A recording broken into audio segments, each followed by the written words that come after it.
Buenos días a todos, una alegría y un gozo en el espíritu poder comunicarnos con ustedes a través de este medio para prepararnos juntos a la venida del Espíritu Santo en la solemnidad de Pentecostés el próximo domingo.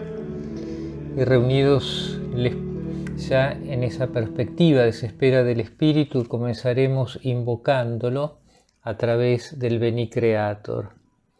Ven Espíritu Creador, visita las almas de tus fieles, llena con tu divina gracia los corazones que creaste. Tú a quien llamamos Paráclito, don del Dios Altísimo, fuente viva, fuego, caridad espiritual, unción. Tú derramas sobre nosotros los 7 dones, tu dedo de la diestra del Padre, tu fiel promesa del Padre que inspiras nuestras palabras. Ilumina nuestros sentidos, infunde tu amor en nuestros corazones y con tu perpetuo auxilio fortalece la debilidad de nuestro cuerpo. Aleja de nosotros al enemigo, danos pronto la paz, sé nuestro director y nuestro guía para que evitemos todo mal. Por ti conozcamos al Padre, al Hijo revélanos también. Creamos en ti su Espíritu por los siglos de los siglos.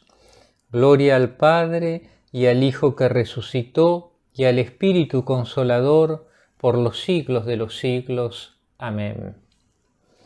Muy bien, queridos hermanos, nos preparamos con los tiempos propios de la liturgia y claramente cuando pensamos en tiempo de la liturgia, empezamos en el dinamismo propio del año, en una perspectiva de historia de la salvación para celebrar el culmen del acontecimiento pascual, con la venida del Espíritu Santo sobre la comunidad de los apóstoles, la Iglesia naciente.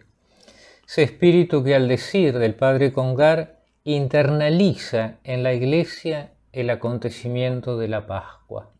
Ese acontecimiento realizado una vez para siempre en la humanidad glorificada de Jesús comienza a ser participado en el misterio más profundo de aquellos que el Señor ha congregado infundiéndole su Espíritu.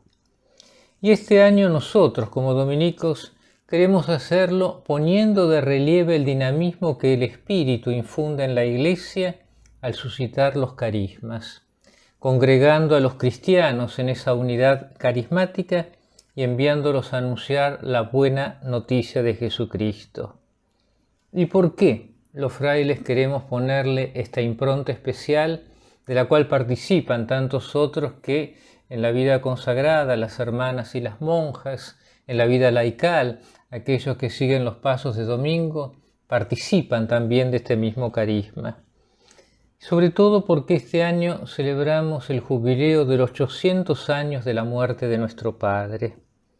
Un jubileo que nos lleva a todos nosotros a reflexionar, inspirado en la pintura más antigua que poseemos de domingo, que fue realizada poco tiempo después de su muerte, en esa figura de un domingo sentado a la mesa junto con sus frailes. Por eso el lema de este jubileo es en torno a la mesa de domingo. Sin duda que lo que la pintura retrata es la mesa fraterna, la mesa cotidiana, donde se comparte el pan material. Pero tratándose de domingo y del carisma de la orden, no podemos excluir el pensar también en la mesa de la palabra, esa palabra que engendra en la fe la comunidad cristiana, y al convocar y congregar a los creyentes, al mismo tiempo los envía a anunciar la buena nueva de la salvación.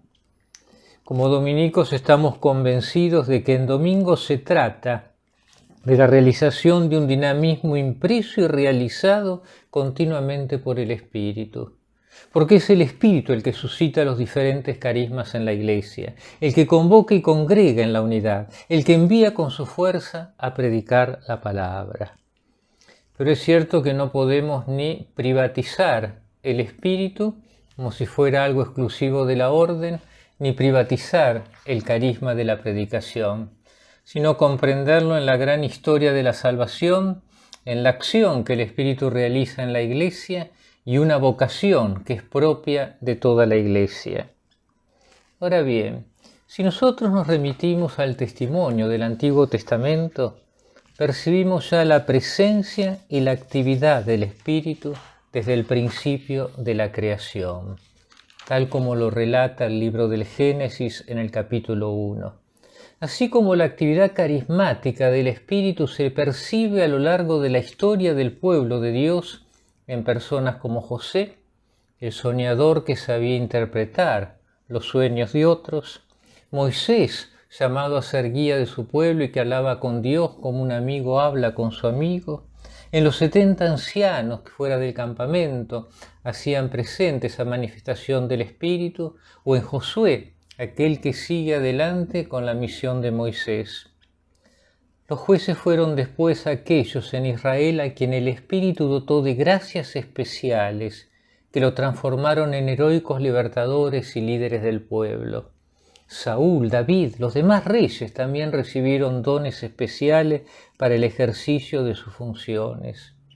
Finalmente Salomón recibió un don especial de sabiduría. Los profetas del Antiguo Testamento recibieron el Espíritu de Dios para llevar a cabo su ministerio profético de forma carismática. Palabras de denuncia ante la injusticia, palabra de consuelo ante el dolor, palabra de esperanza cuando era necesario abrirse al futuro querido por Dios. Y finalmente Joel profetizó la efusión escatológica de los dones del Espíritu sobre todo el pueblo de Dios. Cuando pasamos al Nuevo Testamento, los evangelios revelan a Jesús como el Mesías enviado por el Padre y sobre el que descendió el Espíritu en su bautismo. En el sermón inicial, o en el discurso inicial profético de Jesús en la sinagoga de Nazaret, él se identificó como el ungido por el Espíritu para predicar la buena nueva a los pobres y demostrar la presencia del reino de Dios, sanando a los enfermos y liberando a los oprimidos. La respuesta de Jesús a las preguntas planteadas por Juan el Bautista apuntan a su actividad carismática, como prueba de que era el ungido prometido. Más tarde Jesús envió a los 12 y luego a los 70 y les dio autoridad para predicar, curar y expulsar demonios. Final del Evangelio de Marcos. Hemos escuchado el domingo pasado en la solemnidad de la Ascensión, el Jesús resucitado promete que las manifestaciones carismáticas y la protección con el mal distinguirán a sus seguidores. Y estas señales acompañarán a los que crean. Usando mi nombre expulsarán demonios, hablarán en nuevas lenguas, cogerán serpientes con las manos, y si beben cualquier cosa mortífera no les hará daño, impondrán las manos a los enfermos y sanarán. Los 4 evangelios recogen la profecía de que Jesús es el prometido que bautizará en el Espíritu Santo. Y los Hechos de los Apóstoles, tal como lo escucharemos como primera lectura del próximo domingo, muestran el cumplimiento de esta promesa el día de Pentecostés. Las dramáticas narraciones de los Hechos demuestran la continuación del ministerio de Jesús en la Iglesia mediante la proclamación del Evangelio, acompañada de signos y prodigios, los carismas de profecía, las curaciones, los milagros, acompañaron regularmente la proclamación del Evangelio a medida que la Iglesia crecía. Cuando pasamos a las cartas del Nuevo Testamento, en particular las de Pablo, utilizan el término carisma, derivado de charis, gracias, para referirse a los dones especiales del Espíritu Santo a través de los cuales Dios edifica la Iglesia. Estos dones o carismas adoptan una variedad de formas que reflejan la libertad del Espíritu, que los suministra en abundancia y los distribuye soberanamente. Pablo no da una explicación exhaustiva de los dones del Espíritu, no ofrece una lista, podemos decir, cerrada de esos carismas, sino que más bien pone su énfasis en la iniciativa del Espíritu y en la diversidad de sus dones entre los creyentes. Pablo escribe en la primera carta a los Corintios, en el capítulo 12, hay diversidad de dones, pero el Espíritu es el mismo. Y hay diversidad de servicios, pero el Señor es el mismo. Y hay diversidad de actividades, pero es el mismo Dios quien las activa todas en todos. Todas ellas son activadas por el único y mismo Espíritu que asigna a cada uno individualmente tal y como el Espíritu elige. San Pablo, lo vamos a escuchar en la segunda lectura del próximo domingo, anima a los creyentes a desear los carismas con avidez. También enseña que es necesario discernir los carismas y que los carismas deben ejercerse en la Iglesia de forma ordenada, ya que Dios no es un Dios de desorden, sino de paz. Ahora, ¿en qué marco Pablo enseña esto y qué es lo que él procura transmitiéndole esta enseñanza a sus creyentes amados de la Iglesia de Corinto? Este fragmento pertenece a un conjunto donde Pablo intenta salir al paso de los excesos que se han producido en Corinto por el mal uso de los carismas. Es con esta ocasión que el apóstol escribe para clarificar la finalidad y el valor de los carismas en la Iglesia. Es el ambiente polémico el que se convierte en ocasión para afirmar algo importante para la Iglesia de todos los tiempos, también para la Iglesia de nuestro tiempo.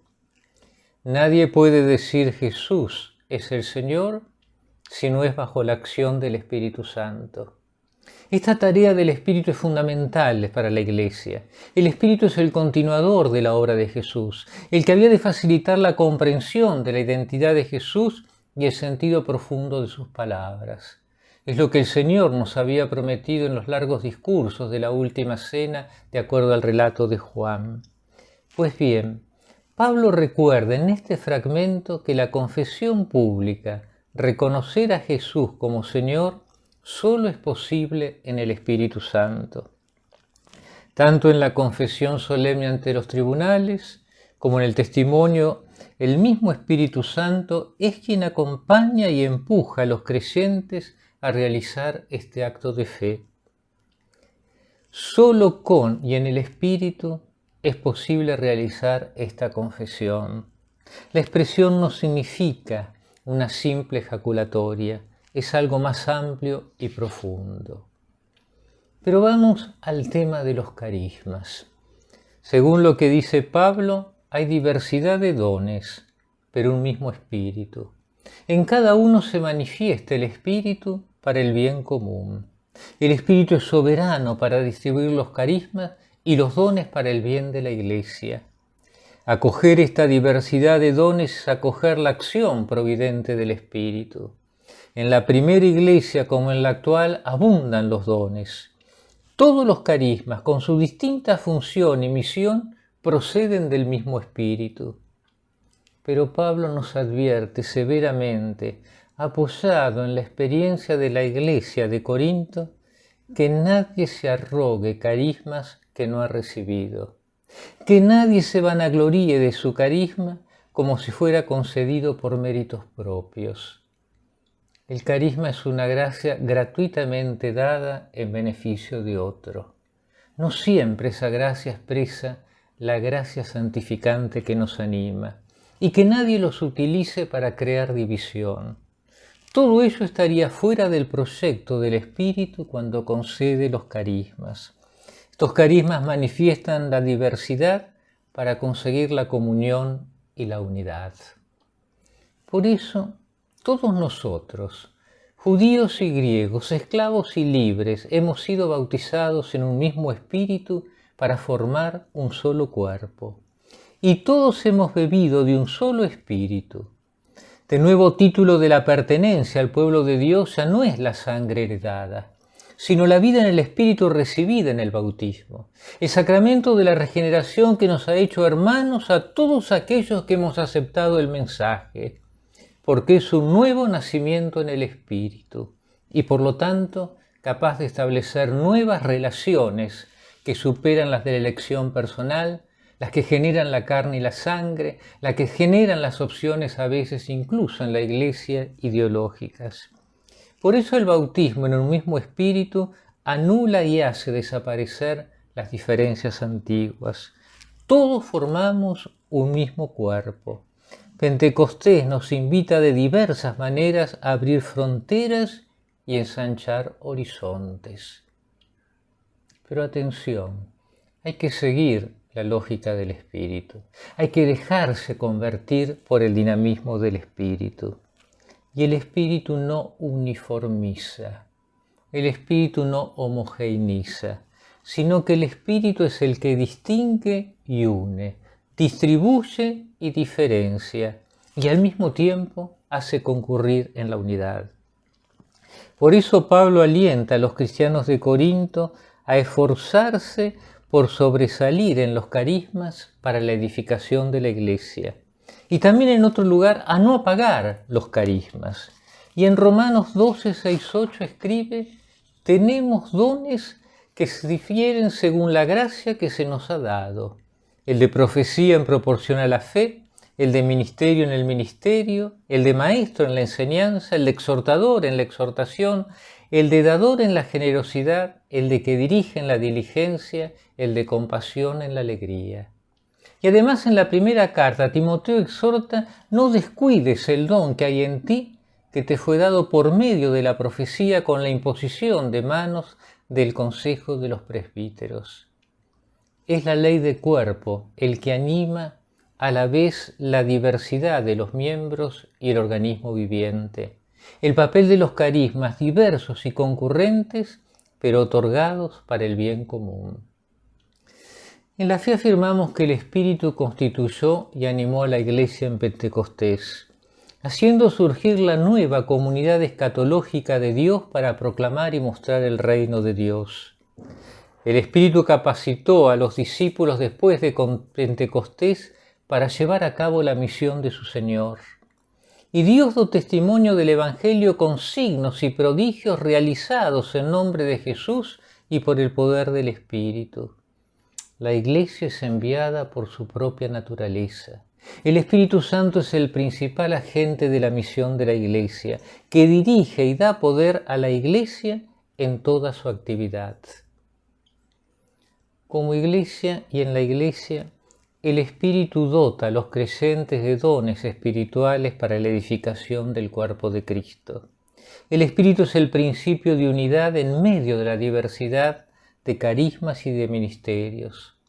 Cuando Dios distribuye carismas en su libre soberanía, invita a sus hijos a acercarse al dador de los dones, a afirmar su bondad y a desear fervientemente sus dones. Concilio Vaticano II nos ha enseñado que de la aceptación de estos carismas, incluso de los más elementales, surge para cada creyente el derecho y el deber de utilizarlos en la Iglesia y en el mundo para el bien de los hombres y la edificación de la Iglesia en la libertad del Espíritu Santo que sopla donde quiere. Pero todo para la edificación del único cuerpo. En efecto, es el Espíritu Santo el que dota a la Iglesia de dones institucionales y carismáticos. La dimensión institucional de la Iglesia, es importante decirlo porque hace unas décadas la tentación era interpretarlos dialécticamente, como que el Espíritu se movía en libertad, como la institución era algo burocrático y meramente humano. Y hoy sabemos que eso no es así, porque el Espíritu lo que realiza es la misma obra de Cristo. Por eso la dimensión institucional de la Iglesia es el mismo Espíritu Santo, actuando a través de las estructuras de guía y conducción establecidas por Cristo. Los ministerios. La dimensión carismática de la Iglesia es el Espíritu actuando entre los creyentes de cualquier rango, de forma continua, espontánea y a menudo imprevisible. Estas dos dimensiones son coesenciales para la Iglesia y son complementarias. Lo institucional es carismático en cuanto está animado por el Espíritu y debe apoyarse en él, y lo carismático es institucional en cuanto que debe ser discernido por la Iglesia y ordenado correctamente al servicio de la misma. sería muy pobre una iglesia que fuera incapaz de reconocer y de incorporar la riqueza de carismas que le edifican una mayor plenitud. Es necesario siempre reconocer la sana tensión que existen entre las dimensiones carismáticas e institucional, ambas sujetas a la advertencia de Pablo. Digo a cada uno de ustedes que no piense de sí mismo más de lo que debe pensar, sino que piense con juicio sobrio. Así como en la Iglesia Apostólica el Espíritu suscita líderes y los dones para enseñar y dirigir la comunidad cristiana y ayudarla a crecer en santidad. Así también el Espíritu sigue suscitando en la Iglesia esos dones. La autoridad en la Iglesia es un don de Dios y debe ejercerse como servicio siguiendo el ejemplo de Cristo. Es el mismo Cristo quien es el principal pastor de la Iglesia. Y si entendemos la conducción de la Iglesia principalmente en términos del triple ministerio de obispo, presbítero y diácono, también sabemos que hay otros carismas que también edifican y enriquecen a la Iglesia. Carismas que han sido discernidos, reconocidos y fomentados por la Iglesia. Y aquí llegamos más concretamente a nuestra vocación y misión carismática en el seno de la Iglesia como dominicos. Porque este es el fundamento eclesiológico del carisma de domingo, que recibió la gracia de la palabra, que ejerció ese ministerio in medio ecclesia, en el corazón de la Iglesia. Por eso, preparándonos también no solo para la recepción del Espíritu en Pentecostés, sino en el marco de este jubileo dominicano, sería bueno recordar aquello que nos decía Fray Bruno Cadoré, es maestro de la Orden. La opción de domingo fue sumergirse en la misión del Hijo y dejar así que el Espíritu del Hijo configurara su propia vida a la imagen de la suya. Cristo ha constituido unos apóstoles, a otros profetas, a otros evangelistas, a otros pastores y doctores para el perfeccionamiento de los santos en función de su ministerio y para la edificación del cuerpo de Cristo hasta que lleguemos todos. En estas palabras del apóstol Pablo, continuaba Fray Bruno, percibimos a la vez la unidad en la fe y la unidad en el conocimiento del Hijo de Dios. Pero oímos también en ellas la llamada que se hace a los creyentes, los santos, para que salgan y sigan las huellas de la misión del Hijo. Al optar por darse a la predicación, Domingo eligió un camino en el cual dejó que el Espíritu lo configurara con Dios, lo justificara, lo santificara. Pero su opción supuso al mismo tiempo vivir la aspiración a la santidad como una manera de entregar la vida entera. Su deseo era que la Iglesia de Cristo experimentara en sí misma el gozo de la santidad que le fue prometida precisamente en la medida en que desplegara su actividad proclamando la buena noticia de esa promesa. En este caso, nosotros los dominicos, nuestra gracia carismática se identifica con el camino que tenemos que seguir para vivir la gracia santificante. Es a través del servicio de la palabra, concedido de modo peculiar como don carismático a domingo, que realizamos nuestra vocación específica de cristianos en el seno de un cuerpo, que es la Iglesia, y al cual está llamados a edificar con nuestro ministerio y con nuestra vida. Y por eso ya en el camino a Pentecostés, donde hoy pensamos en el Espíritu que suscita el carisma y que luego nos llevará mañana a pensar que es el que nos convoca y congrega y luego el que nos envía, esto se convierte en un deseo ardiente. En un deseo ardiente convertido en oración dirigida al Espíritu, por aquellos que habiendo sido ya renovados como todos los discípulos de Jesús en las aguas bautismales, hemos recibido esta gracia carismática de anunciar la palabra como un don llamado a congregar y edificar la Iglesia. Por esto rezamos, por eso le invitamos a ustedes a rezar con nosotros y por nosotros, para que podamos recibir el Espíritu en abundancia, para que podamos internalizar más profundamente la gracia de nuestra vocación. Gloria al Padre, al Hijo y al Espíritu Santo, como era en el principio, ahora y siempre, por los siglos de los siglos. Amén.